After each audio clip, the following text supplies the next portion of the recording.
नमस्कार, महाविजनमध्ये आपलं स्वागत आहे। सरकारनं मेट्रोसह मुंबईतील विकास कामांच्या लोकार्पणाचा धडाकाच लावलाय। यासोबतच मंत्रिमंडळातील महत्त्वाच्या निर्णयांसह काही महत्त्वाच्या घडामोडींचा आढावा आपण या वीकच्या महाविजनच्या एपिसोडमध्ये घेणार आहोत। नमस्कार, मी देवयानी आणि तुम्ही बघताय मुंबई तक। आधी नजर टाकूयात हेडलाईन्सवर। महाराष्ट्रात नवीन स्वतंत्र इलेक्ट्रॉनिक्स, माहिती तंत्रज्ञान व एआय विभाग तयार होणार। मंत्रिमंडळातील महत्त्वाच्या निर्णयांची चर्चा। मुंबईकरांना आणखीन एक गिफ्ट, मेट्रो लाईन 9चा पहिला टप्पा सुरू झाला। मुंबई मीरा भाईंदर प्रवास जलद होणार।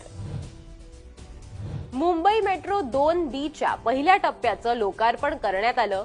पॉट टॅक्सी प्रकल्पाचं भूमिपूजनही सीएम डीसीएम यांच्या उपस्थितीत संपन्न।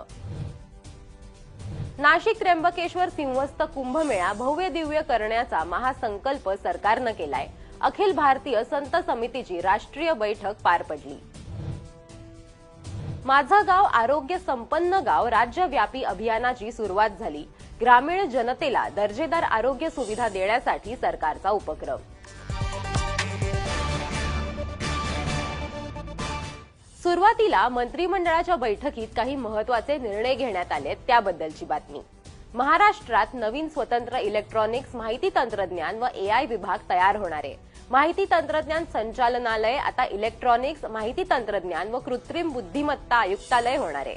यामुळे राज्यातील माहिती तंत्रज्ञान, एआय, डिजिटल गव्हर्नन्सला गती लाभणार आहे। यासोबतच भूस्थानिक तंत्रज्ञानाचा वापर करून प्रशासनात गती आणण्यासाठी Maharashtra Jio technology application centre अर्थातच महाजिओटेक कंपनी देखील स्थापन होणार आहे। भूस्थानिक तंत्रज्ञानाचा वापर करून कामकाजात वेग आणण्यासाठी हे महत्त्वाचं पाऊल मानलं जात आहे। महाराष्ट्र राज्य विद्युत वितरण कंपनी अर्थातच महावितरणची आर्थिक पुनर्रचना होणार असल्याचा निर्णय देखील बैठकीत घेण्यात आलाय। यासाठी महावितरणचा आयपीओ मार्केटमध्ये येणार आहे। यासोबतच महाराष्ट्र प्रतिसादक्षम विकास कार्यक्रम राबवण्यास देखील मंत्रिमंडळानं मंजुरी दिली आहे। आपत्ती व्यवस्थापनात खासगी भांडवलाच्या मदतीनं वित्त पुरवठा या माध्यमातून उभारला जाणार आहे। देवेंद्र फडणवीसांच्या अध्यक्षतेखाली ही बैठक मंत्रालयात पार पडली। आता बातमी आहे मुंबई मेट्रोबद्दल। दहिसर पूर्व ते काशीगाव या 4.7 किलोमीटर लांबीच्या मार्गिकेवरती 4 स्थानकांसह मेट्रो सेवा सुरू झाली आहे। यामुळे मुंबई आणि मीरा भाईंदर हा प्रवास जो आहे तो जलद झालाय। मुख्यमंत्री फडणवीसांच्या हस्ते मेट्रो लाईन 9च्या पहिल्या टप्प्याचं उद्घाटन करण्यात आलं। यावेळी उपमुख्यमंत्री एकनाथ शिंदे, मंत्री प्रताप सरनाईक, मंत्री मंगल प्रभात लोढांसह लोकप्रतिनिधी आणि अधिकारी उपस्थित होते।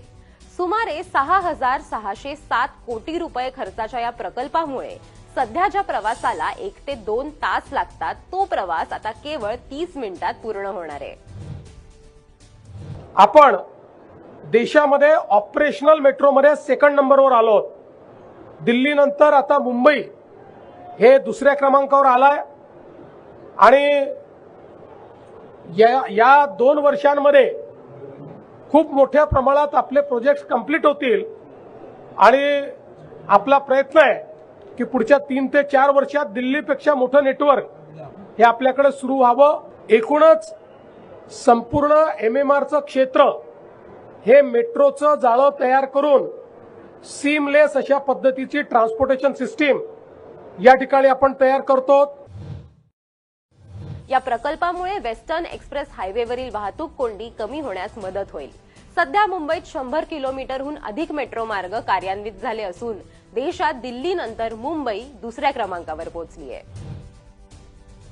एकंदरीतच मल्टी मॉडेल इंटिग्रेशनच्या माध्यमातून मुंबईकरांना अखंड आणि सुलभ प्रवासाचा अनुभव देण्यावरती राज्य सरकारचा भर आहे।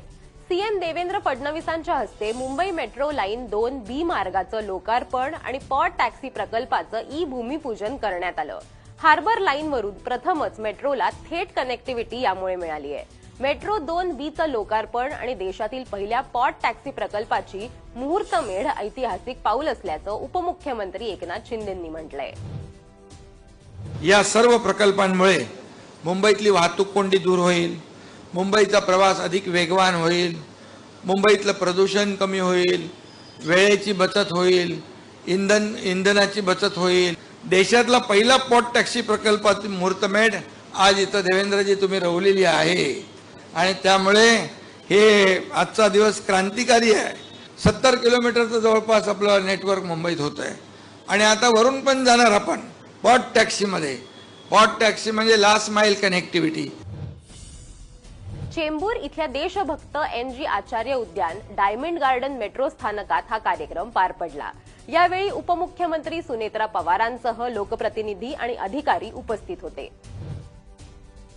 अखिल भारतीय संत समितीची राष्ट्रीय बैठक ही नाशिकमध्ये पार पडली. नाशिक त्र्यंबकेश्वर सिंहस्थ कुंभमेळा भव्य दिव्य करण्याचा महासंकल्प सरकारनं केलाय. सिंहस्थ कुंभमेळा हा साधू संत आणि आखाड्यांचा आध्यात्मिक महायज्ञ आहे. या सोहळ्यासाठी आवश्यक सर्व सोयी सुविधा सरकारकडून उपलब्ध करून दिल्या जात आहेत. सीएम फडणवीसांनी यावेळी आखाड्यांच्या सुविधांना प्राधान्य दिलं जाईल असं म्हटलंय. यापूर्वी राज्यात कुंभमेळ्यासाठी स्वतंत्र प्राधिकरण नव्हतं, मात्र सरकारनं प्रथमच कुंभमेळा प्राधिकरणाची स्थापना केली आहे.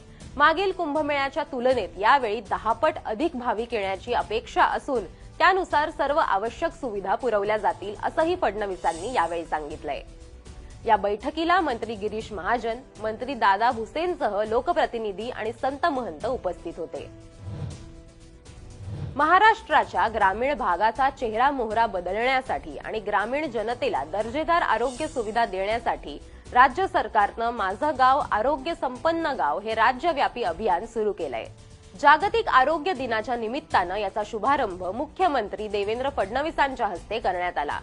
लोकसहभागातून ही मोहीम व्यापक आरोग्य चळवळ म्हणून उभी राहावी हा शासनाचा मानस आहे. यामध्ये गाव पातळीपासून राज्य स्तरापर्यंत आरोग्य सुविधांचं सक्षमीकरण करण्यावरती भर देण्यात येणार आहे. उपमुख्यमंत्री एकनाथ शिंदे आणि उपमुख्यमंत्री सुनेत्रा पवार, आरोग्यमंत्री प्रकाश आबिटकरांसह अन्य मंत्री, लोकप्रतिनिधी आणि अधिकारी यावेळी उपस्थित होते. या होत्या या आठवड्यातल्या काही महत्त्वाच्या बातम्या. तुम्हाला काय वाटतं आम्हाला कमेंट करून नक्की सांगा आणि असेच व्हिडिओज बघण्यासाठी मुंबई तकला सबस्क्राईब करायला विसरू नका.